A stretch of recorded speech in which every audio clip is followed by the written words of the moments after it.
नमस्कार, मैं हूँ दीपक कौशल और आज आप सभी दर्शकों को हम ले चल रहे हैं धार्मिक तीर्थ नगरी में। वैसे तो भारत एक धर्मपरायण देश है।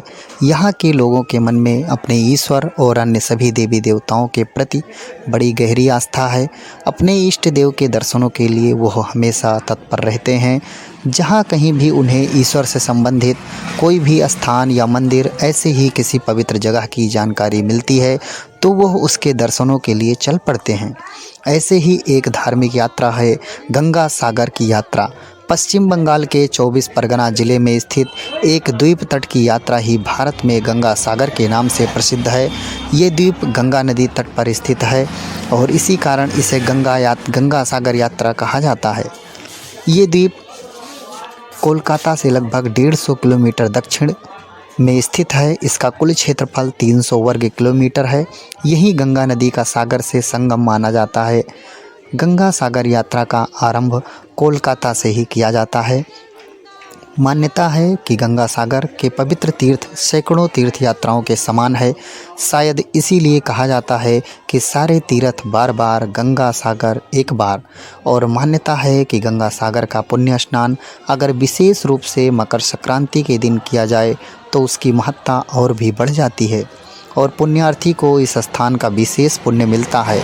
इसका कारण मकर संक्रांति के दिन सूर्य धनु राशि से निकलकर मकर राशि में प्रवेश करती है और यात्रा का आरंभ कोलकाता से होता है।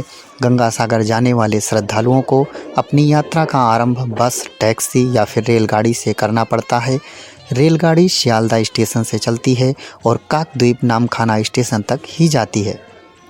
सरकारी तथा निजी बसें धर्मतला से चलती हैं। सभी प्रकार की मोटर गाड़ियों को जाने वाले यात्रियों को भी हावड़ पॉइंट तक ही वाहन की सुविधा प्राप्त होती है।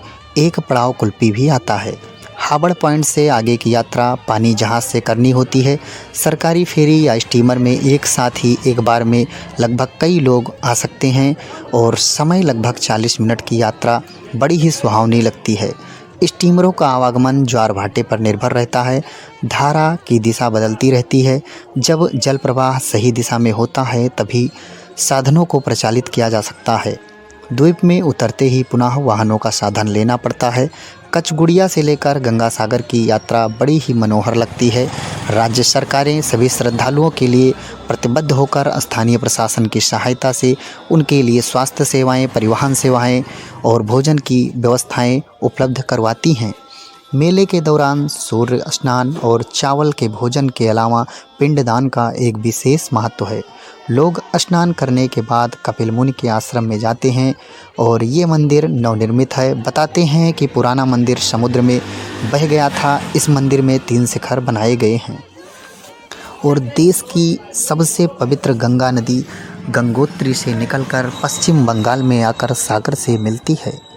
गंगा का जहाँ सागर से मिलन होता है उस स्थान को गंगा सागर कहते हैं। इस सागर द्वीप भी कहा जाता है। इस तीर्थ स्थल पर कपिल मुनि का मंदिर है। हिंदू धर्म ग्रंथों में इसकी चर्चा मोक्ष धाम के तौर पर की गई है। यहाँ मकर संक्रांति के पावन अवसर पर देश विदेश से लाखों श्रद्धालु मोक्ष की कामना लेकर आते हैं और मान्यता है कि इसी स्थान पर भगवान राम के पूर्वज राजा सगर के 60,000 पुत्रों को मोक्ष प्राप्त हुआ था। कहते हैं यहाँ संक्रांति पर स्नान करने पर अश्वमेघ यज्ञ और गौदान करने का फल मिलता है। माना जाता है कि गंगा सागर की तीर्थ यात्रा सैकड़ों तीर्थ यात्राओं के समान है। गंगा सागर सागर द्वीप या गंगा सागर संगम भी कहते हैं। बंगाल की खाड़ी के कॉन्टिनेंटल शेल्फ में कोलकाता से 150 किलोमीटर 80 मील दक्षिण में एक द्वीप है। यह भारत के अधिकार क्षेत्र में आता है और पश्चिम बंगाल सरकार के प्रशासनिक नियंत्रण में है। इस द्वीप का क्षेत्रफल 300 वर्ग किलोमीटर है। इसमें 43 गांव हैं जिनकी संख्या लगभग 1,60,000 है। यहीं गंगा नदी का सागर से संगम माना जाता है। इस द्वीप में ही रॉयल बंगाल टाइगर का प्राकृतिक आवास है। यहाँ मैंग्रोव की दलदल, जलमार्ग तथा छोटी छोटी नदियाँ, नहरें हैं। इस द्वीप पर ही प्रसिद्ध हिंदू तीर्थ है। प्रत्येक वर्ष मकर संक्रांति के अवसर पर लाखों हिंदू श्रद्धालुओं का तांता लगता है जो गंगा नदी के सागर से संगम पर नदी में स्नान करने के इच्छुक होते हैं। यहाँ एक मंदिर भी है जो कपिल मुनि के प्राचीन आश्रम स्थल पर बना है। ये लोग कपिल मुनि के मंदिर में पूजा अर्चना भी करते हैं।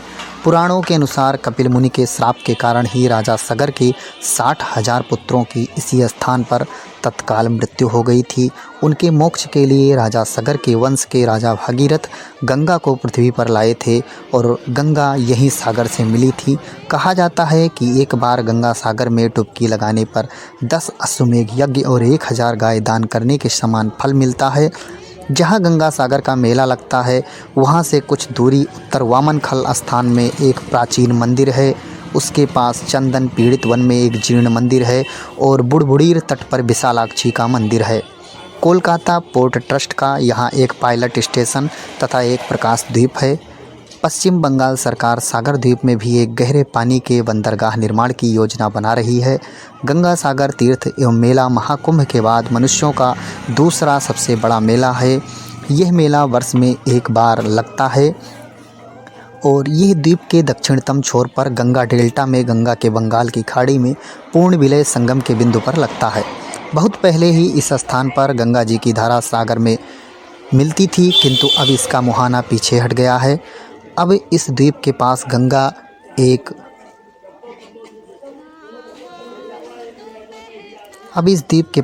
की एक बहुत छोटी सी धारा सागर से मिलती है। यह मेला 5 दिन का चलता है। इसमें स्नान मुहूर्त 3 ही दिनों का होता है। यहाँ गंगा जी का कोई मंदिर नहीं है, बस एक मील का स्थान निश्चित है जिसे मेले की तिथि से कुछ दिन पूर्व ही संवारा जाता है। यहाँ स्थित कपिल मुनि का मंदिर सागर बहा ले गया, जिसकी मूर्ति अब कोलकाता में रहती है और मेले से कुछ सप्ताह पूर्व पुरोहितों को पूजा अर्चना हेतु मिलती है। अब यहाँ एक अस्थायी मंदिर भी बना है। इस स्थान पर कुछ भाग 4 वर्षों में एक बार ही बाहर आता है, शेष 3 वर्ष जलमग्न रहता है। इसी कारण कहा जाता है कि बाकी तीर्थ बार बार, गंगा सागर एक बार। तो क्यों ना आप सभी दर्शनार्थी, आप सभी धर्म प्रेमी अवश्य इस स्थान पर आएं और मोक्ष को प्राप्त करें। और इसीलिए कहते हैं कि चारों तीर्थ बार बार, गंगा सागर एक बार। नमस्कार, मैं हूँ दीपक कौशल और आज आप सभी दर्शकों को हम ले चल रहे हैं धार्मिक तीर्थ नगरी में। वैसे तो भारत एक धर्मपरायण देश है। यहाँ के लोगों के मन में अपने ईश्वर और अन्य सभी देवी देवताओं के प्रति बड़ी गहरी आस्था है। अपने इष्ट देव के दर्शनों के लिए वो हमेशा तत्पर रहते हैं। जहाँ कहीं भी उन्हें ईश्वर से संबंधित कोई भी स्थान या मंदिर, ऐसे ही किसी पवित्र जगह की जानकारी मिलती है तो वो उसके दर्शनों के लिए चल पड़ते हैं। ऐसे ही एक धार्मिक यात्रा है गंगा सागर की यात्रा। पश्चिम बंगाल के 24 परगना जिले में स्थित एक द्वीप तट की यात्रा ही भारत में गंगा सागर के नाम से प्रसिद्ध है। ये द्वीप गंगा नदी तट पर स्थित है और इसी कारण इसे गंगा सागर यात्रा कहा जाता है।